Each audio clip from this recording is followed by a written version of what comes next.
Hello? Good morning. I'm still here. Okay, yeah. Are you there, Dick? Okay, I guess he's there. I got blocked from audio. I don't know why. Oh, it could be the browser again. I don't know. Oh, and video. Not sure why that is. So welcome to the meeting. Anyways, any updates? I guess, Dick, you can put them in the text in the chat.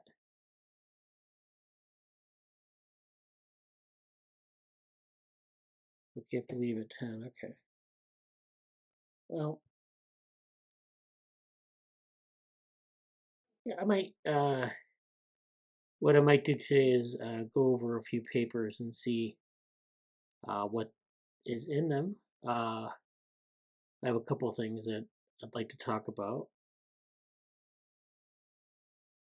So the first paper is this paper on C. elegans egg-laying circuits, and that we have natural variation in these circuits, and there's this intergenerational fitness trade-off that you see in these different egg-laying circuits.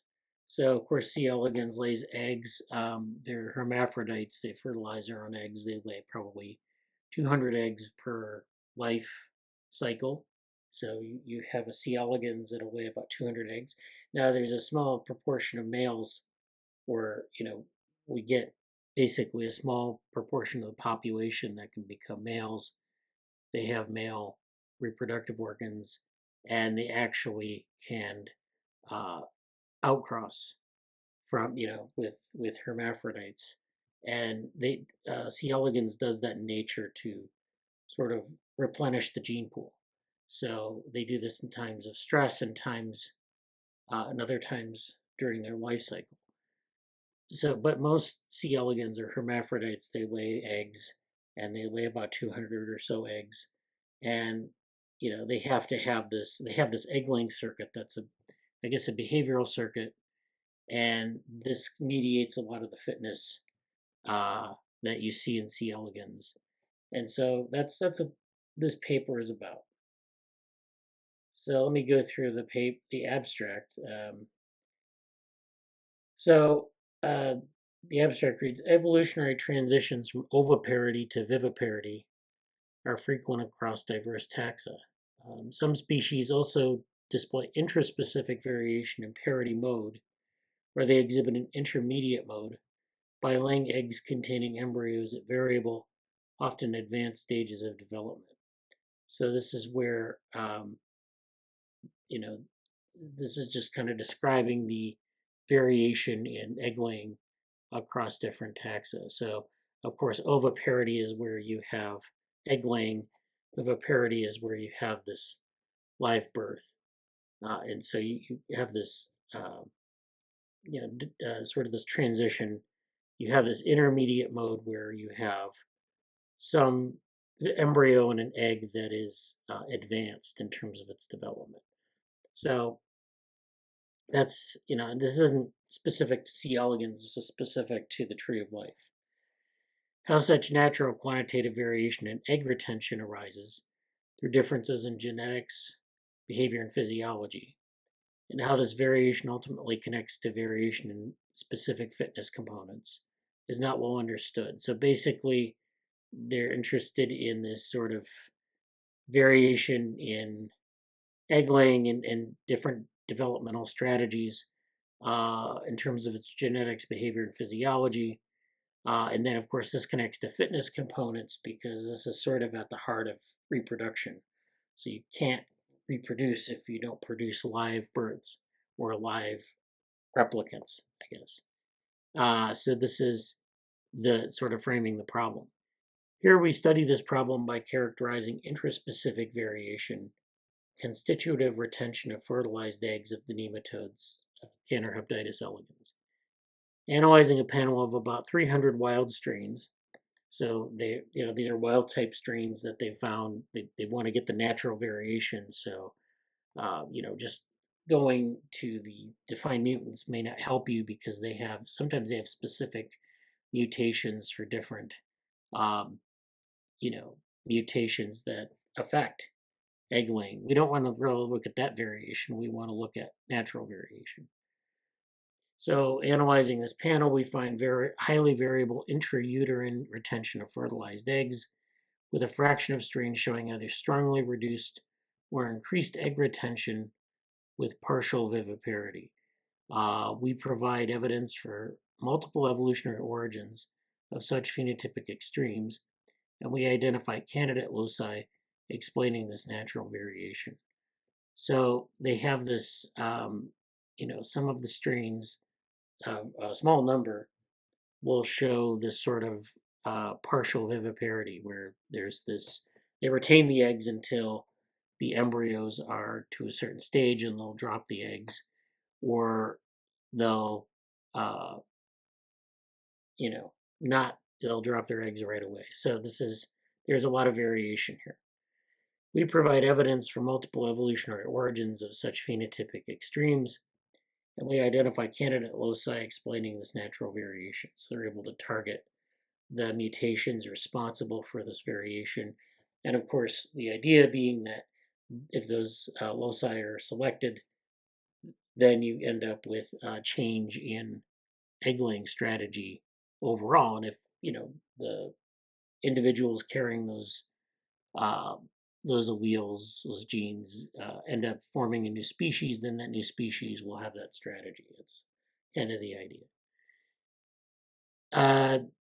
Characterizing a subset of wild strains, we confirm that natural variation in egg-laying behavior contributes to observed differences in egg retention using multiple neuromodulatory agents and controlled CRISPR-Cas9-mediated genetic manipulation of endogenous serotonin levels in 10 wild strains. So this is where they're kind of looking at the reproductive aspects, which is an interesting thing. In C. elegans, you can do this. You can look at sort of how the brain controls certain physiological functions, and then look at you can do experimental evolution on C. elegans quite easily. So you can actually look at the evolution of this sort of neurophysiological control. And it's really kind of a unique system for this because you can't see this, say, in humans. Um, so, okay. They look at using multiple neuromodulatory agents and controlled CRISPR-Cas9 mediated genetic manipulation of endogenous serotonin levels in 10 wild strains. So they're using CRISPR-Cas9. We then show that this behavioral variation arises through an evolutionary divergent neuromodulatory architecture of the egg-laying circuitry. Intraspecific variation in C. elegans neural circuit activity therefore connects with variation in reproductive strategy, including transitions from oviparity to partial viviparity. In a second objective, we ask why natural variation in C. elegans egg retention might be maintained, examining potential fitness costs and benefits of this natural variation. We show that strong egg retention reduces maternal fertility and survival, mostly due to detrimental larval hatching in utero. So this is interesting because, I just mentioned that we can do this sort of experimental evolution in C. elegans. We can look at we can maybe put some of these strains under selection. We can, passage the most fit individuals, but you still have this sort of, in nature, you're going to have selection for some of these strategies. And so it's really interesting how, these kind of play out. And of course, there are certain costs and benefits to different strategies. So for example, if you have larval hatching in utero, then and sometimes that's beneficial and sometimes it's not. So this is, or actually, when you have this egg retention, so the eggs can be retained over time. And, sometimes they drop them later, sometimes they drop them earlier. And the idea here is that if they hold them too long, the eggs end up hatching and you get these larvae inside worm. And I don't know, like there's this phenomena in C. elegans called bag of worms, where you have the C. elegans, the adult C. elegans that's laying eggs, and there's this huge bag of worms that sort of forms inside the worm, and of course the adult worm dies, and there are these little worms inside. That may be what that may be what's responsible for a bag of worms. I'm not really sure, but this is one kind of problem with this strategy is that if they wait too late to drop their eggs, they end up with this detrimental thing.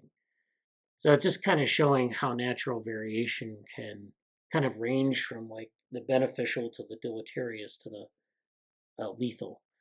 It's just kind of an interesting demonstration of that. Okay. On the other hand, such genotypes with strong egg retention can benefit from improved offspring protection against environmental insults. So when you have strong egg retention and you don't have this larval hatching, if you have this strategy of successful late dropping of eggs, it can improve the protection of the eggs, so the eggs aren't out in the environment as long, so they can survive. More of them can survive. They don't get exposed to the environment as much, and they gain a competitive advantage as the offspring exhibit a shortened extrauterine developmental time to reproductive maturity. Observed natural variation in C. elegans egg-laying behavior may therefore reflect modifications of a trade-off between alternative fitness components expressed across generations. So this is this idea of trade-offs, and it's kind of an interesting way to view natural selection in that you have these trade-offs. So when you talk about fitness being high or fitness being low, it's not usually just one factor. So I could have a high fitness in a certain environment and a low fitness in another environment. So if the environment is variable, I'm selecting for some trait where I have a high fitness in one instance of my existence when I'm in one environment. And then the environment shifts, and all of a sudden, I'm not a very fit individual. Those deleterious traits are what's being selected against or for or against, and I suffer in terms of fitness. So, you can have populations that evolve like that, where a population might have a high fitness, then a low fitness, then a high fitness, then a low fitness. And so you might ask, how does evolution proceed if that's the case? And the answer is of course, they're not just one trait, there are many traits across the organism where they're all being kind of pulled in different directions because they all have a certain fitness, the environment keeps changing, and everything else. And so there's this idea of trade-offs.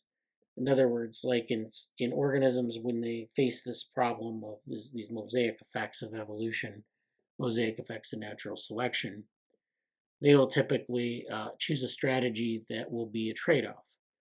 Basically, sometimes they pick a strategy that gives them a fitness benefit, a marginal fitness benefit, with some other things that they can't take advantage of if they were to say shift to another strategy.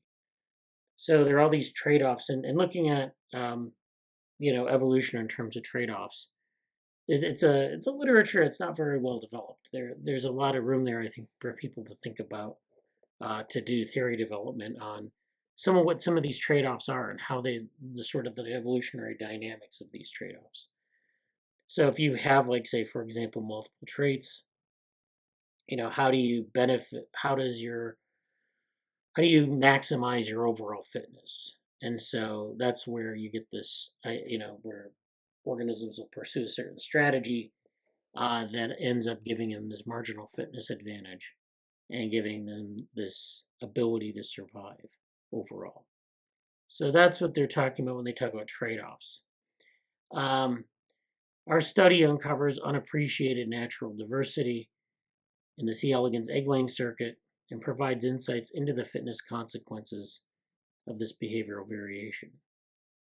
We propose that intraspecific variation and nematode egg-laying behavior and serve as an ideal system to pinpoint the molecular changes underlying evolutionary transitions between invertebrate ova and viviparity. So this is interesting work, kind of gives us a lot of food for thought in terms of both natural variation in C. elegans, which we don't talk about enough, and these trade-offs that exist in natural populations.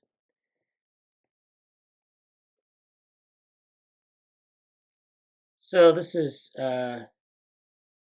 see if there are any figures in here. So this kind of shows the different wild strains that they have collected here. There are 316 wild strains.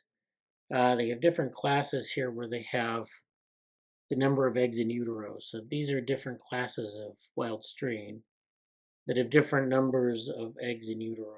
So this is where you have class 1 where there are less than 10 eggs in utero, class 2 where they have 10 to 25 eggs in utero, and class 3 which is over 25 eggs in utero. You can see that they've made these selections so that they have this sort of small, medium, and large number of eggs, and they can count which ones are, which ones you have. So you have 81% of class 2, 15% of class 1, and 4% of class 3. So that's kind of what they're looking at here. And this is the distribution of that. There's a geographic distribution of these. So class 3 was restricted to Europe. Class 2 was, worldwide, and then, or I guess in North America and North Africa and Europe maybe, which is a good way to describe it. And then their class 2, because it consisted of most of their sample here, is throughout the world. It's worldwide. And so you can see that, C. elegans is found all over the world. You find wild strains in every part of the world. But that variation is sometimes geographically clustered. Sometimes, for class 2, that seems to be the worldwide distribution. So they're looking at the mean number of eggs in utero. This is where they look at the genome, and they do this genome scan where they look at this. They have this plot where it's, I guess, not really sure what. Let's see what D is. Manhattan plots of single marker-based GWA mappings. So they do this genome scan where they look for different loci that might be involved with egg laying and variation in egg laying. And the log P measure is I guess it's the association between the site that they're looking at and the egg laying behavioral trait. So you have the C. elegans genome from 1 to 5, chromosomes 1 to 5, and then the X chromosome, which is the way the C. elegans genome is structured. You have the data here. And then F is neighbor joining tree based on 2 megabase regions surrounding the KCNL1 genomic region using a subset of 48 C. elegans wild strains. So this is where you have these wild strains here. You have this KCNL gene, KCNL1, and they're just looking at this neighbor joining tree to see which ones are the most closely related. So these strains here, I guess these strains in red have this KCNL gene and these others don't. And there's this, obviously those are closely related. So that's what this is.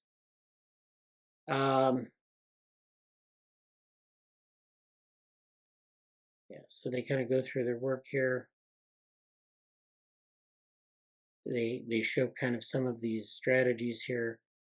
They show eggs laid per animal in these different classes, and they kind of show like over this period, so it's like 0 to 30 and then you have active and inactive and active phases. So you have these rounds of egg laying, active, inactive, active. And this shows kind of, see, you have natural variation in temporal patterns of egg laying behavior, temporal tracking of egg laying phase in individual hermaphrodites, where they're looking at this mid-L4 state, larval stage, plus 30 hours. So that's early adulthood. So they're looking over a 3-hour interval. So they're looking at these different strains. They're looking at their egg laying over this interval, and they kind of have these, as I said, there are these active and inactive periods. So this is sort of the distribution of egg laying. They're able to look at it and see when the eggs are laid. So the take-home message of this is that they're able to say, first of all, divide up class 3 into different pieces, have class 1 and class 2, you have some select strains, and the pattern is often very different. It's almost kind of stochastic. With in some cases, you get these kind of paired egg laying events followed by a larger interval of inactivity, and then paired egg laying events, and then triplets, and then sometimes you have these singular egg laying events separated by a long period of inactivity. So this is kind of just showing the natural variation. There's nothing special about these patterns except to say that they vary. There doesn't seem to be kind of a marked difference between class 1, class 2, and class 3, except that you have strains within them that show different patterns.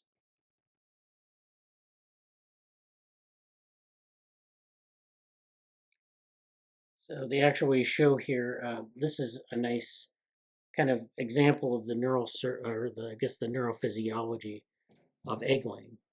So you have the egg laying active state in A. It shows the head neuron HSN, this VC, which is acetylcholine inhibited, and then you have this UV1. You have VM1 and VM2. VM1 and VM2 are mechanical neurons. There's these interactions with VC and HSN, and this triggers egg release in UV1. In the inactive state, you have this egg accumulation, so it shuts down the circuit VM2, their gap junction, and so you have this active state where all of these neurons are active, and this inactive state where VM2 is inhibited, and it inhibits egg release specifically. UV1 then can feed back to HSN through egg release to tell it, that we want to enter another active state, or we end up entering an inactive state.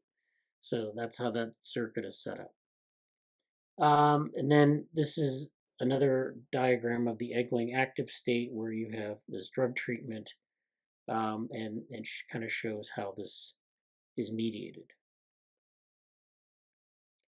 And then this is showing the eggs laid per animal. This is the different classes. So these are the strains we saw where we saw the patterns of active and inactive egg laying.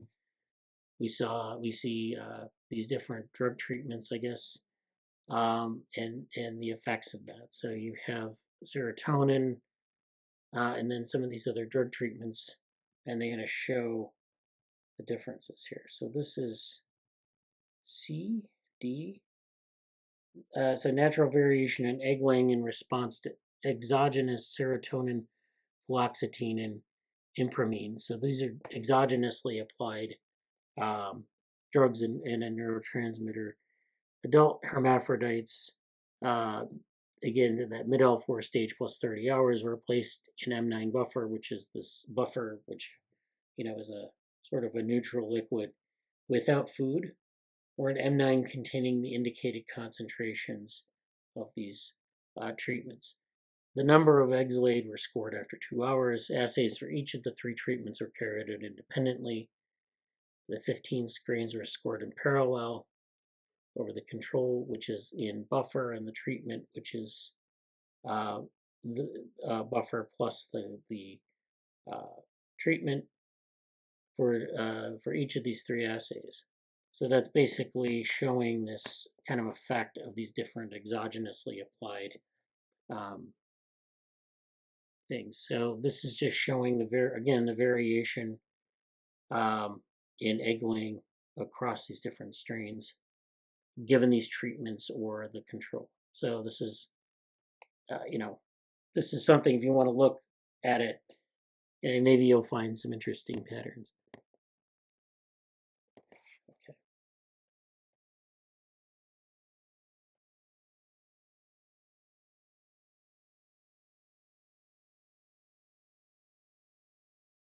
So this is an interesting paper. Basically, what they did here was they found that one, C. elegans exhibits quantitative variation in egg retention, with rare instances of extreme phenotypes at either end of the spectrum.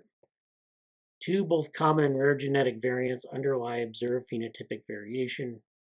Three, strain differences in egg retention can be largely explained by differences in egg laying behavior, such as the onset of egg laying activity and the timing of the rhythm between active and inactive egg laying phases. Four, these behavioral differences map at least partially to genetic differences in the sensitivity to various neuromodulators, indicative of natural variation in C. elegans egg laying circuitry. Five, modifying egg laying behavior causing strong egg retention, linked to frequent larval hatching in utero, negatively impacts maternal fitness. And then six, prolonged intrauterine embryonic development may benefit offspring by improving their competitive ability and protection against environmental insults. So this is where we have this trade-off between some of these things, some of these drawbacks to late egg laying, and some of these benefits to late egg laying. And you can tell, you also have the same thing with early egg laying. There are benefits and drawbacks. And the question is given the environment that the worms find themselves in, can they benefit from it? So that's basically the lesson here. And of course, then we can look at some of these genetic variants and how they affect this egg laying circuit. And this egg laying circuit really drives, it's both sort of how the egg laying circuit is modulated, but also, the egg laying circuit's dynamics given different genetic variants, given different environmental settings, what those are. So it's a nice combination of things where you have the neuromodulatory aspect, the genomic aspect, and sort of the experimental evolution aspect or the fitness trade-offs. So that's a good paper. It's we don't talk about C. elegans natural variation enough, and it's an important thing because it's like we talk about C. elegans being this almost like this machine, and it's not really a machine. It's very fascinating system on its own, but its own biology. So any questions about that? Okay, so yeah, Dick said not detrimental to baby worms. Yeah. Well, I don't know if they get, well, you're talking about the bag of worms. Well, if they get stuck in the adult worm, they don't survive either. They, they don't have anything to eat, I guess. Anyways, might account for multiple phenotypes of single cell organisms. Yeah, that's probably the case. There are live-bearing sharks whose babies eat one another in utero. Number is not constant. Yes, it's interesting. Good old sharks. Okay. Well, if there are questions on that, the next item is this.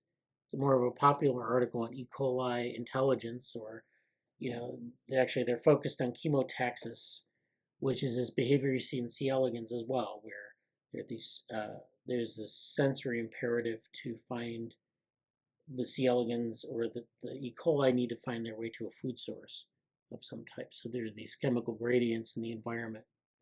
And the idea is they have to find their way to the sort of source of the gradient. So in C. elegans, they're usually looking for bacteria. And in E. coli, they're looking for different chemicals. But it's the same kind of principle where they're searching this chemical gradient. They might start at the edge of it where the chemical is weak, but they explore the space around it. So you find the place where that weak signal strengthens, and then you follow that until you get to the strongest signal. So they call this chemotaxis, of course, and they kind of reflect on this in this article. So this is the baffling intelligence of a single cell. This is actually, I think, a Substack post from James Somers, who's a science writer. So this is the story of E. coli chemotaxis. So, uh, this is really about how single cell organisms, and of course C. elegans, which is not a single cell organism, but nevertheless they also have to forage for nutrients.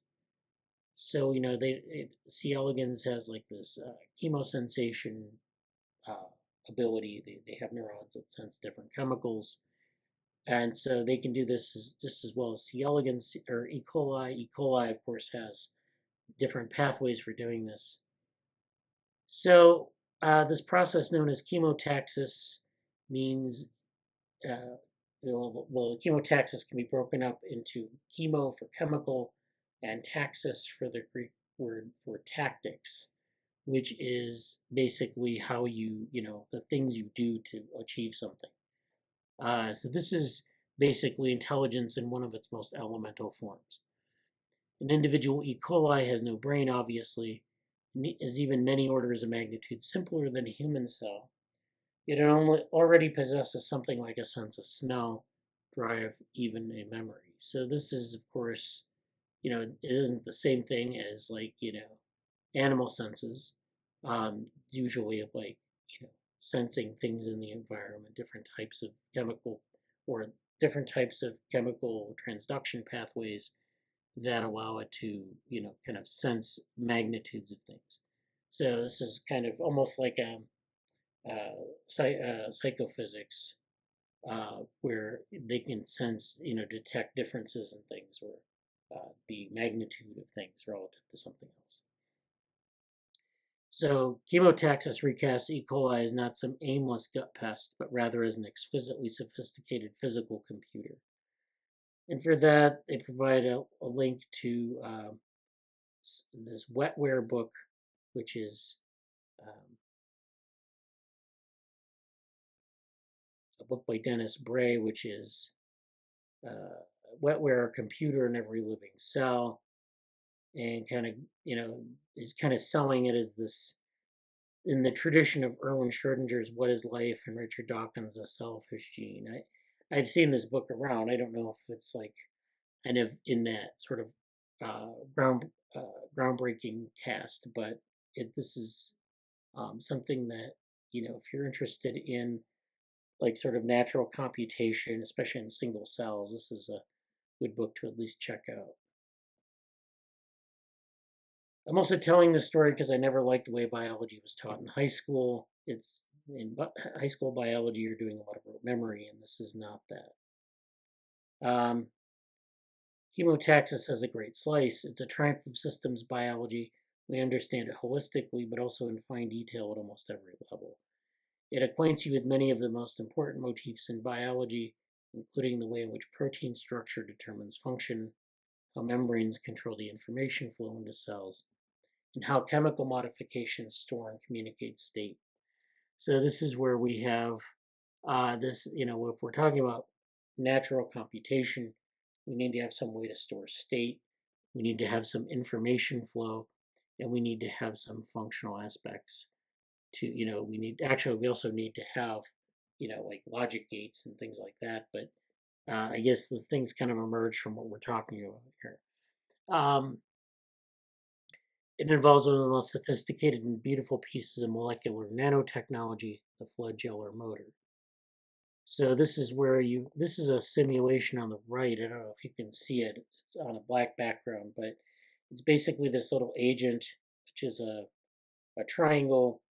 It's kind of moving around this concentric circle, which is representative of this chemical gradient. You see the little agent moving around the space through the concentric circles, but ultimately orbiting the center of the concentric circles, kind of focusing its movements on those areas. And it's doing this sort of random walk. It's probably something like what we call levy flight. which is a 1 over F random walk. And it's kind of trying to find the source of this chemical. But it doesn't have, like you can't see it in the distance. It can only sense very locally what the chemical is, what the chemical concentration is.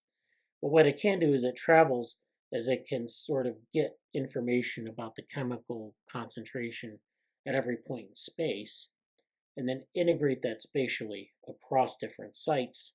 So as it travels in this line that you see now, it's kind of integrating over that line, and then it changes direction at every so often, where kind of like makes this wiggle and it changes direction. So it's making these passes through a space and it's integrating information across those different lines, and it's able to sort of, I guess more often than not, find the source of the food. So it's an effective strategy. And it's, it seems like you're doing a random walk. You're just doing it in a way that is, and you also have this ability to transduce chemical information. You're doing it in a way that allows you to kind of find things by kind of more or less through random motion. So the basic idea is this. The E. coli smells chemicals it's attracted to with a set of receptors and decides how to swim. Depending on what it senses, it can either use its flagellar tails to swim forward, like a run like we see now, or it can spin in a random direction or a tumble. So it can run or tumble. It runs for a while, then tumbles, and it changes direction and does another run. So these tumbles and runs are put together to sort of explore the space. By running when the getting is good and tumbling when it isn't, the E. coli takes a meandering path towards the attractant.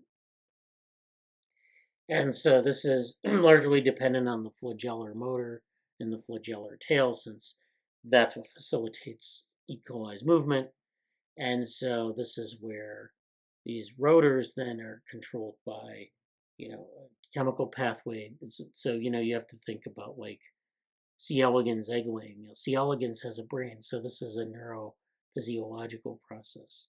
In E. coli, this is, where we have the flagellar motors, and then we have some, not a brain, but some sort of chemical pathway that's involved, or some sort of gene expression pathway that's involved in controlling sort of this, or, feedback between the chemical sensation and this rotor. So there's this same kind of system, except it doesn't involve a brain, but it has a similar effect.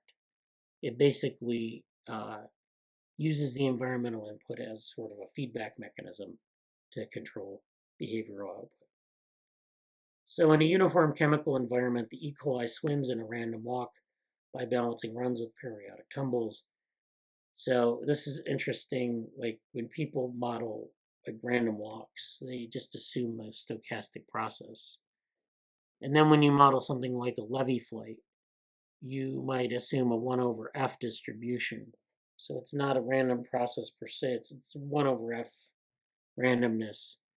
But in this case, you might think, well, maybe it isn't random. Maybe there is this structure to it that's maybe, it starts off random, but it becomes more sort of in tune with the structure of the environment.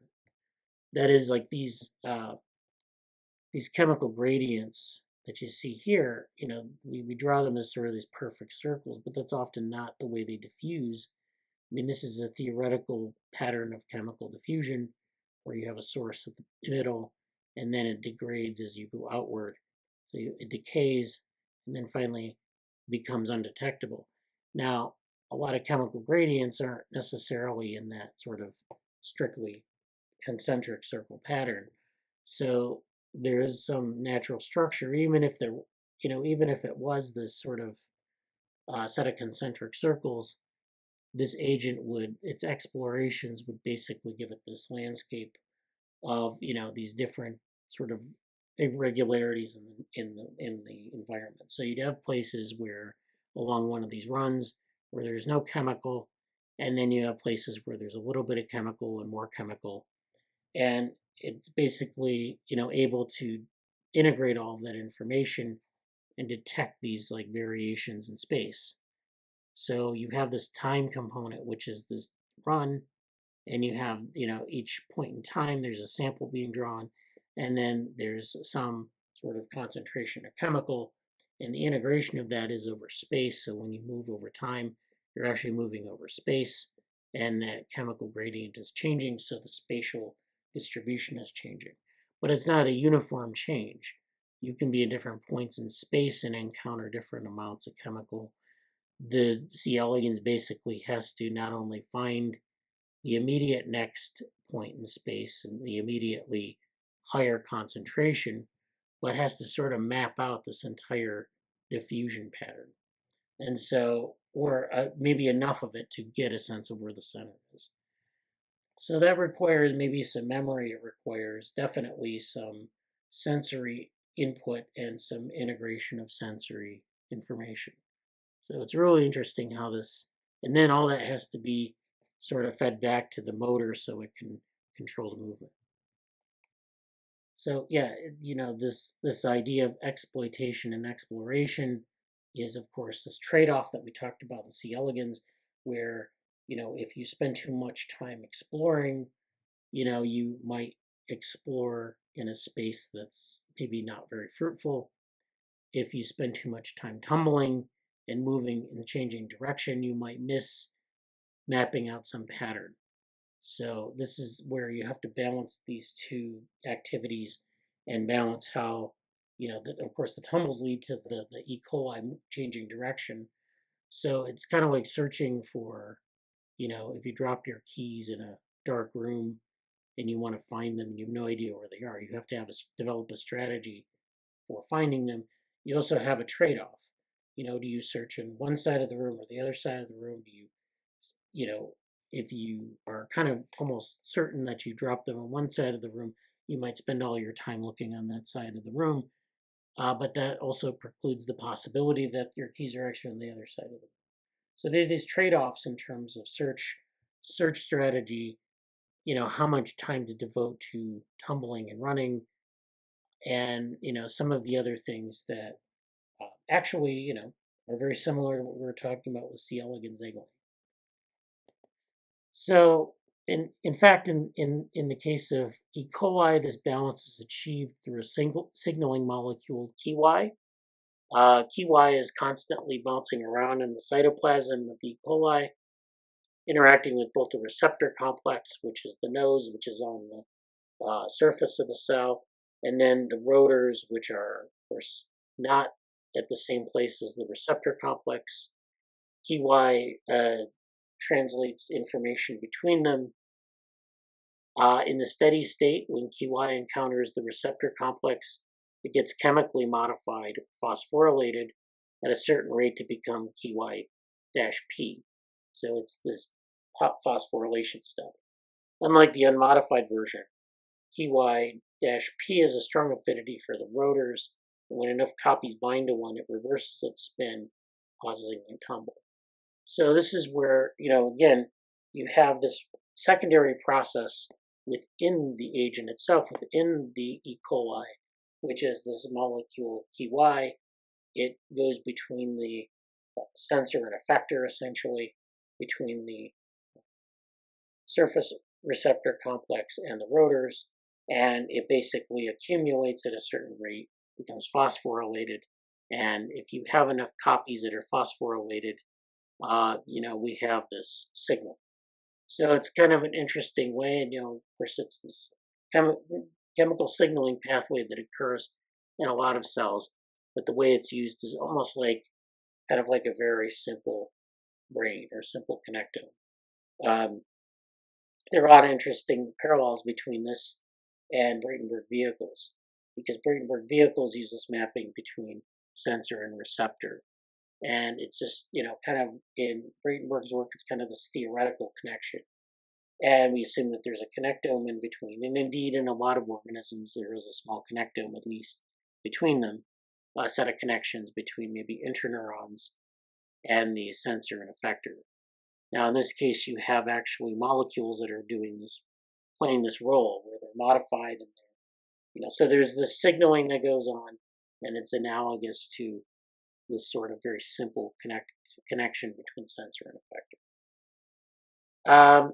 The trick is that when the nose detect, or the surface receptor detects an increase in the concentration of attractant, that steady turning of key Ys into key Y-Ps is interrupted. So when you get an increase in the concentration of attractant, you kind of favor exploration versus this sort of tumbling. So you want to favor continuing the run instead of going into a tumble. So this steady state of turning key Ys into key Ys-Ps is interrupted, so the phosphorylated versions of key Y are not produced, and it doesn't bind to the receptor or it doesn't bind to the rotor. And so that's where we get this, where basically the ability to tumbling is shut off. So as a result, fewer key Y-Ps bind to the rotors, fewer reversals take place, and so the E. coli runs more and tumbles less. In other words, the all-important relative rate of runs versus tumbles is determined entirely by how often key Y to key YP churns, and this in turn determines how much attractant is detected by the nose. So this almost suggests that we're setting up a set of differential equations here, where we have these relative rates of runs and tumbles with these relative rates of key Y and key Y-P. You can see this process in action in the interactive illustration here. So you see that, like, you have the key Y-P, which is in white, and the key Y, which is in blue. I guess you could alter this by adding some attractant in pink. Sure. Oh, okay. You can do this through this slider, maybe. Let's see.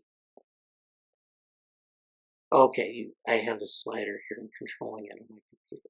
So you can see that the pink is here, and you have this white, which is the key Y. And then the key YP is the blue. So it's going from white to blue, and it's actually moving around the cell, bouncing around the cytoplasm. It looks like it's stochastic. The key Y is originating at the front of the cell, which is the, where the receptor complex is. And then the blue is it's transformed, it's phosphorylated in the middle of the cell, and it's transforming into this blue. And the blue are binding to the site down at the rotor, which some white are also binding to the rotor. So that's also kind of occupying that spot. It's contributing to a run. When the blue is binding to the rotor, it's contributing to a tumble. And you can see the flagellar, the flagellum just kind of moving in different ways. So if I want to put more attractant in, let's see if I can do that. Keep adding in this pink, which is the attractant. Now it's all phosphorylated. So it doesn't show any unphosphorylated key Y. And so now it's kind of in this, okay. So when we have, now we have, I guess I got to the point where it's all phosphorylated. And there you go. So it's showing these dynamics within the cell. So this is a nice simulation, kind of showing how this works. And so, as they say here, try altering the ratio of key Y-P to key Y, which is blue. Actually, I have that reversed. The white was the phosphorylated, the blue was the regular key Y. And if I add some attractant, so this is all key Y. This is in this run, so you can see the flagellum are kind of moving back like this. And when you saw the white, it was the phosphorylated. So phosphorylated with the white, that was binding. Okay, that explains why I was binding like that to the rotors. And then when the flagellum are kind of coming out, kind of flying out from the body, that was a tumble. So I guess you can see how this process works as you add attractant or take attractant away. So if you're adding attractant, nothing is phosphorylated in here, and you get this eternal run. Okay, why do you need all this complexity? you could imagine where the motors themselves respond directly to an attractant. So this is not a linear process. And why do you need all of this sort of complexity? And the answer might be that, this is the way it evolved, or the other answer might be that because you need to have this sort of dynamical system where things are controlled kind of based on stochastic gradients. We'll see later, though, that the stream of Ky-P acts as a kind of adaptable tuning mechanical amplifier. So there's this other aspect of this, which is that it's a cybernetic system where you have this sort of tunable chemical aspect or tunable amplifier aspect. So this is where bacterial cells can amplify signals of more than 50-fold. That is to say, a 2% change in receptor occupancy can bring about 100% change in the output of the system at the flagellar motors. So this means that, when you add in a certain number of, when the receptor occupancy is higher, you can get different magnitudes of change in output. This feature allows cells to sense minute changes in concentration, less than 3 molecules per cell volume. So you can get changes, or you can get responses at very low levels of concentration of chemoattractant. So, when we talk about things like integrating these signals and finding the position in space that has the next highest concentration of chemical, what we're basically doing single-cell psychophysics. And in psychophysics, you have these sort of least just noticeable or, smallest detectable differences. And so that's what it's doing. It's basically setting up this sort of psychophysics in a single cell, where it's taking very, very small concentrations and finding the difference between them. When it finds the difference, it can actually change the behavior of the cell, of the rotors, and it can change the strategy of how it explores its environment. So it's very important to get those very, small levels of detection and be able to enable them.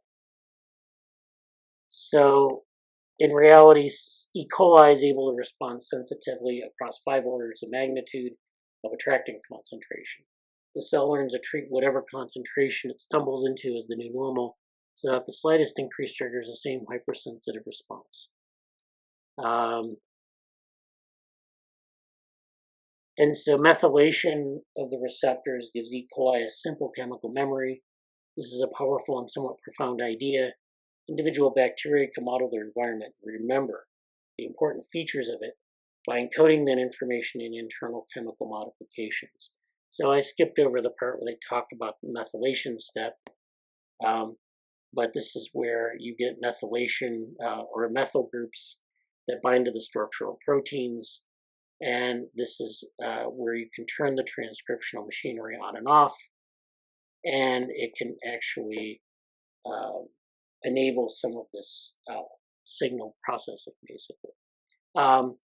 So E. coli knows whether an attractant has become more or less concentrated in its surroundings going back several seconds.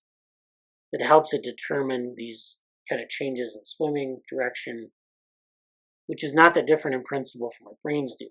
And in fact, one reason that it requires an artificial neural network of about 1,000 elements just to model the computational capabilities of a single real neuron is that the real neuron stores so much state in its internal chemistry. So the point here is that neurons store a lot of state in the chemical reactions and the different types of things that go on. And there's all sorts of stuff like this, phosphorylation and other types of things. So this internal chemistry stores a lot of information. There's a lot of sort of substate information.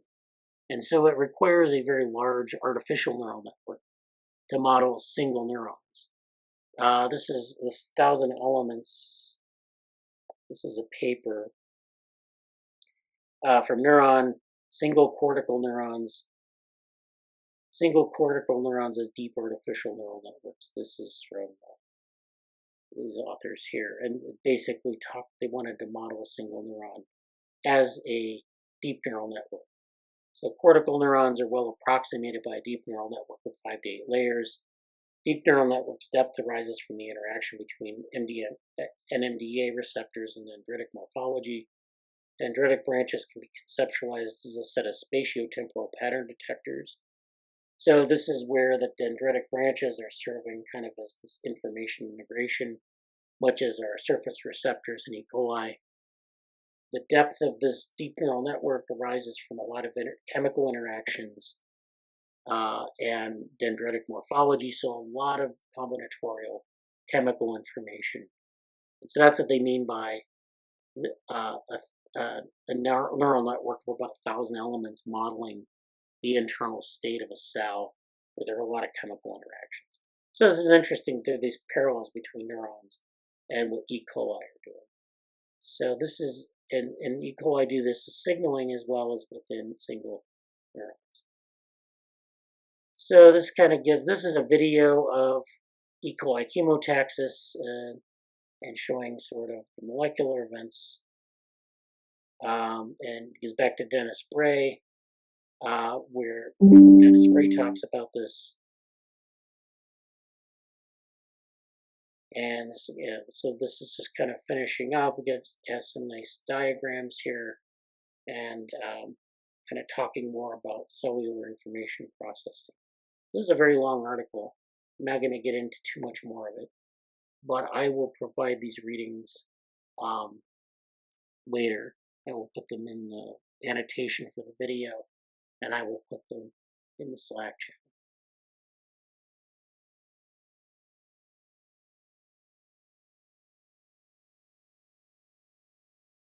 So are there any questions?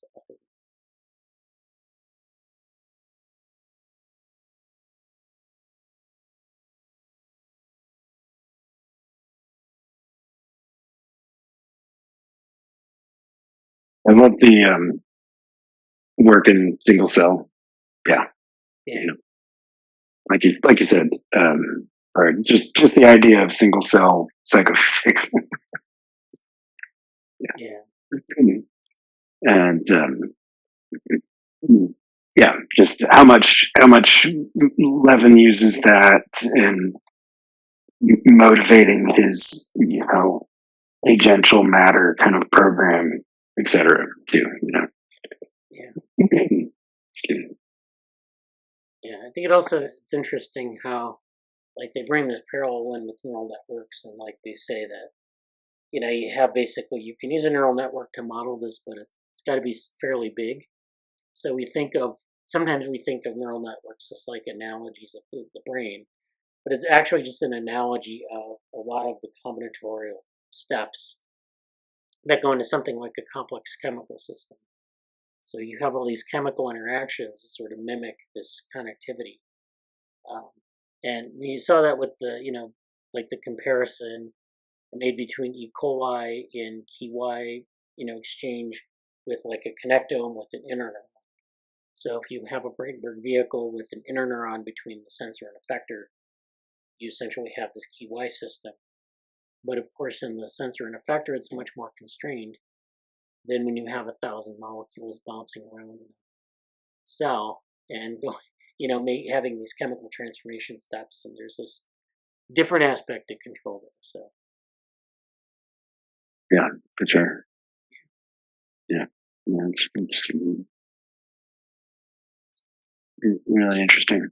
yeah, thanks. Right, well, let's call it a meeting. All right, that's good. Thanks. Good, brother. All right, Take care. good week. Thanks. Bye. All right, let's have a little bit of a talk about what we've covered today. So, one of the things we saw in C. elegans and in E. coli is this commonality of like sort of neural, and I'll put in quotes, control. And in C. elegans, it was egg laying, and in E. coli, it was the flagellar rotor, control of flagellar rotors, and control of the different behaviors. We also saw behavioral or evolutionary trade-offs.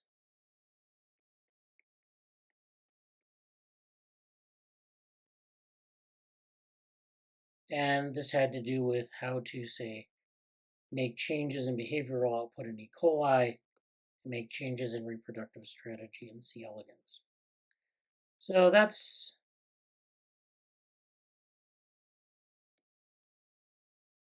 So now I want to talk a little bit about psychophysics and single-cell psychophysics. So this is a term I coined here. And this, psychophysics is actually a field of study where they look at input stimuli like a light source or some sort of chemical gradient, and you have some sort of, sensory input to an organism. It could be a Bradenburg vehicle, it could be a human, it could be a C. elegans. And in short, you have these receptors that take in sensory information. You have an output, which is motor output or an effector. And you have something in between that transforms that sensory signal into an output or a behavioral output. And so, like we said in C. elegans, you can have a vehicle or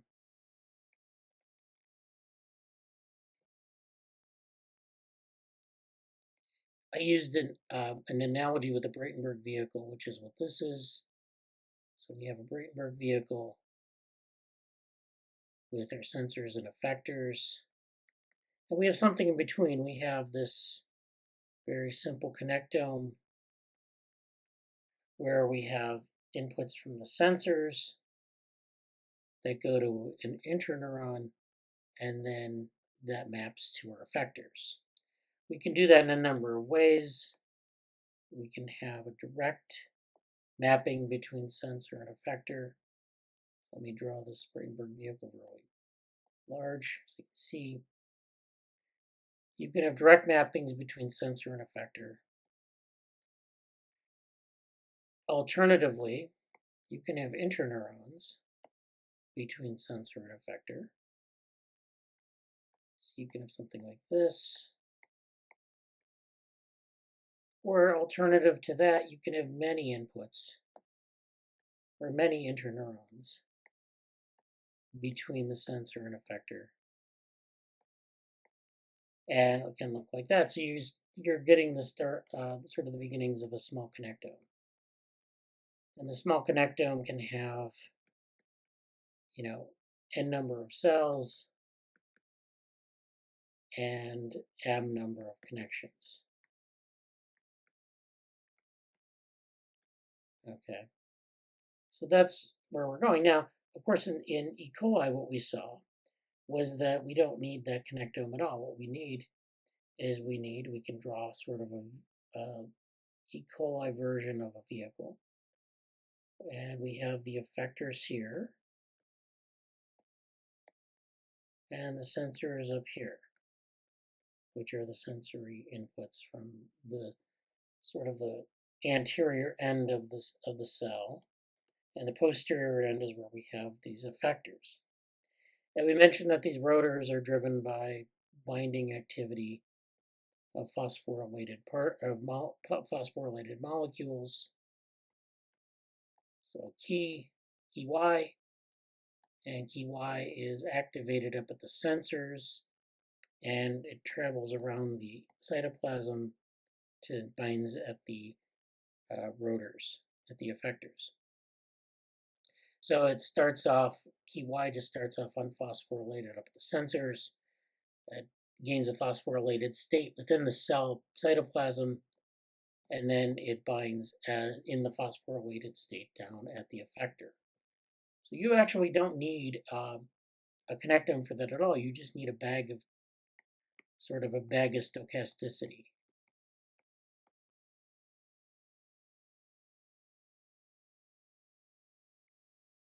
Right?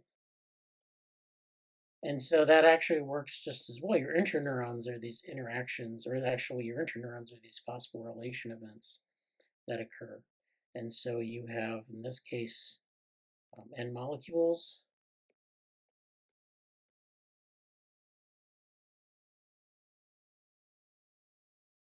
M phosphorylation events,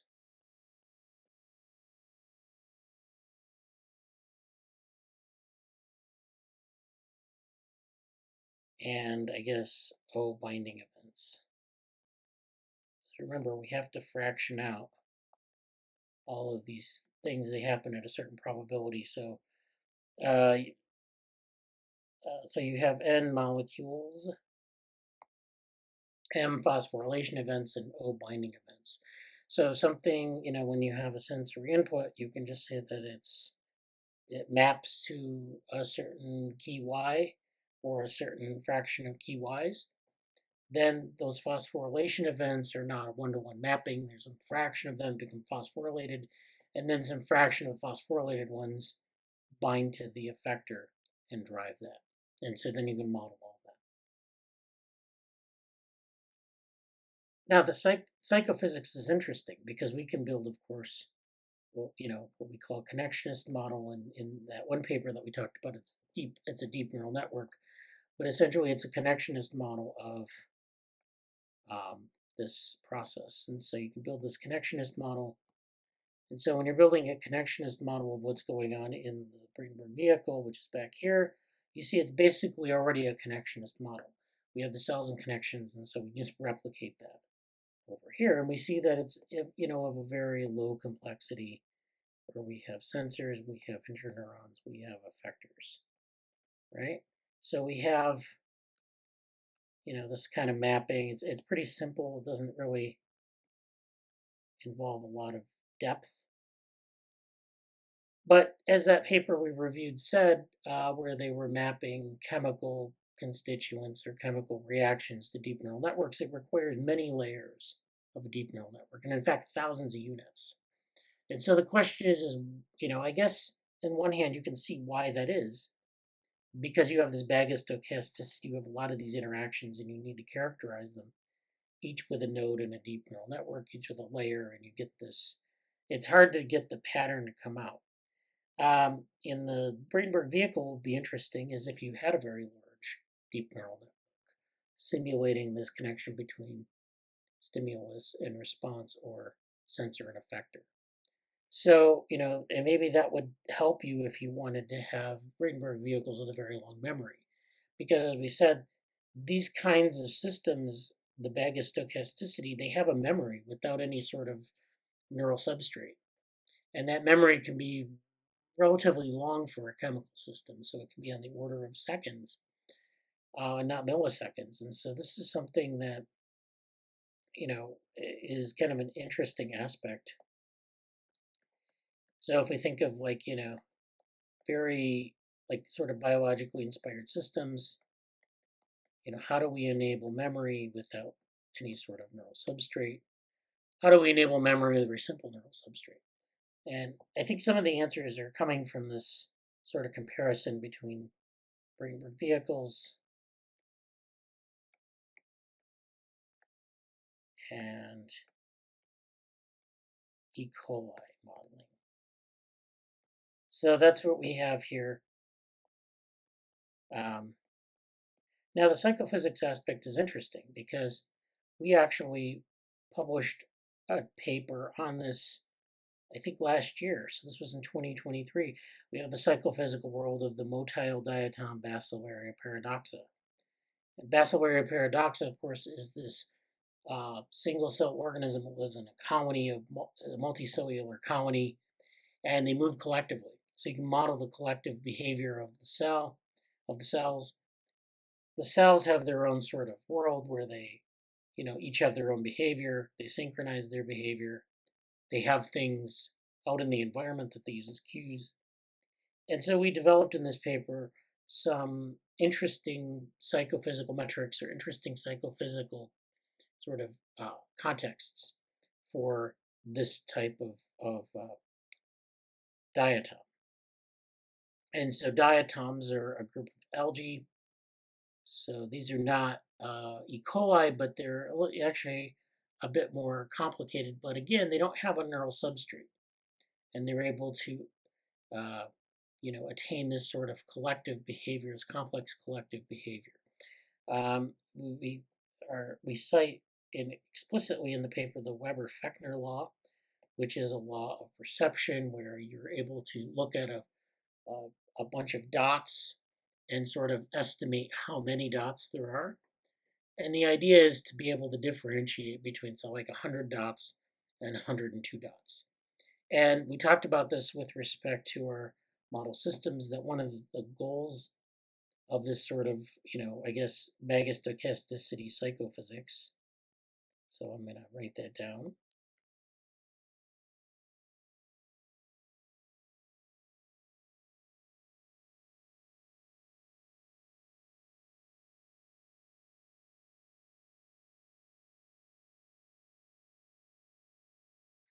Is to sort of come up with this model for sort of all these things happening in a space, all these processing units, having a clearly defined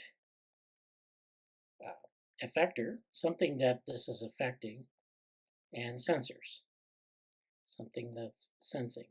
So if I give this agent a bunch of dots and I ask it to estimate how many dots there are, it has to do a couple things. It has to make an estimate of number, and there's been a lot of work on like the Weber-Fechner law and what you're actually doing when a human does the test. And basically, it could be that you're counting the number of dots, but in fact, your short-term memory can't deal with that large number of dots. You can't actually sit there and count in a very short amount of time how many dots there are. So what you're actually doing is you're estimating the shape of the dots, and you're actually estimating shape and fullness of that shape. And it's kind of a stand-in for numerosity. You're estimating a number from that.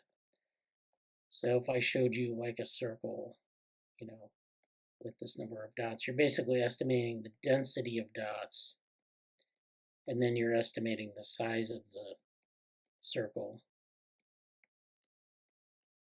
And so you're using a lot of these heuristics that are not direct counting, but they're direct kind of estimating.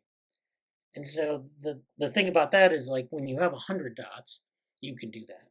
And when you have 102 dots, you can do the same thing. And it's hard to know kind of where the threshold is. Where does the density become a little thicker? Where does the shape become a little larger? That's the kind of thing you're using as that estimator.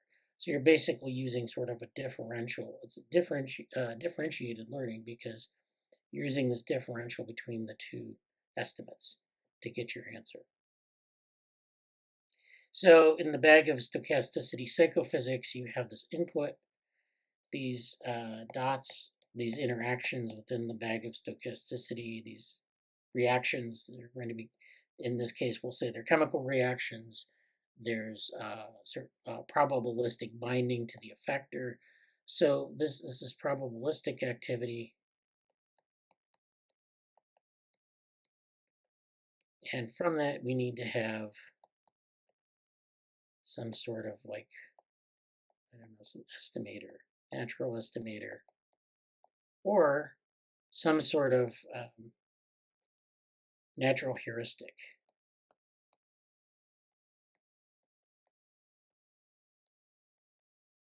So one of the things about E. coli system is that we know that it can do this kind of regulation. It can do this sort of cybernetic regulation, this dynamical regulation, and we know it has a memory because it has this memory on the order of seconds, which may be just an effect of, like, kind of information coming in and those molecules being sort of not extinguished. There's a decay rate for molecules, and if they accumulate, there's a memory there. So there's molecular accumulation, and that's memory.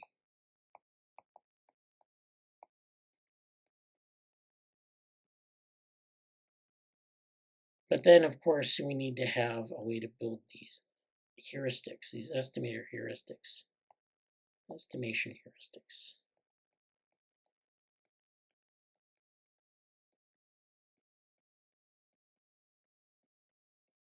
So what is that? What is that mechanism in the system? For now, I don't really know what the answer is.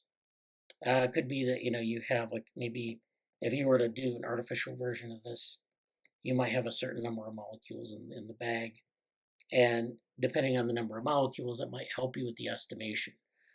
So, there might be like, you might extinguish a proportion of these molecules to get to the number.